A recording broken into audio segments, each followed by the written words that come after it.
Hi friends, good morning. ನಾನು ನಿಮ್ಮ ನೇತ್ರ ರಘು. ಇವತ್ತು ಮಾರ್ನಿಂಗ್ ಟಿಫನ್ಗೆ ಅಂದ್ಬಿಟ್ಟು ನೀರು ದೋಸೆ ಮಾಡಿ ಕಾಯಿ ಚಟ್ನಿ ಮಾಡಿಕೊಂಡೆ. ಟಿಫನೆಲ್ಲ ರೆಡಿ ಮಾಡಿ ಪಾಪುಗೆ ರೆಡಿ ಮಾಡಿಕೊಂಡು ಅವಳನ್ನ ಕರ್ಕೊಂಡೋಗಿ ಸ್ಕೂಲಿಗೆ ಬಿಟ್ಟು ಬರೋ ಅಷ್ಟರಲ್ಲಿ 8:30 ಆಗೇ ಹೋಯಿತು.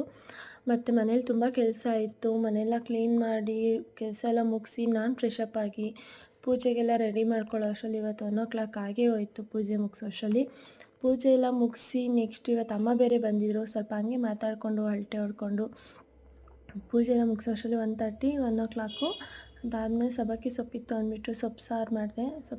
ಉಪ್ಸಾರು ಮಾಡಿ ಮುದ್ದೆ ಮಾಡಿ ಊಟಕ್ಕಿಡೋ ಅಷ್ಟರಲ್ಲಿ 3 ಗಂಟೆ. ಇವತ್ತಿನ ನನ್ನ ಮಿನಿ ಬ್ಲಾಗ್ ಮುಗಿಸ್ತಾ ಇದ್ದೀನಿ. Thank you so much. ಹೀಗೆ ವಾಚ್ ಮಾಡಿ, ಸಪೋರ್ಟ್ ಮಾಡಿ, ಲೈಕ್ ಮಾಡಿ, ಶೇರ್ ಮಾಡಿ, ಕಮೆಂಟ್ ಮಾಡಿ. ಏನಾರ ಮಿಸ್ಟೇಕ್ ಇದ್ದರೆ ತಿಳಿಸಿ. Thank you so much.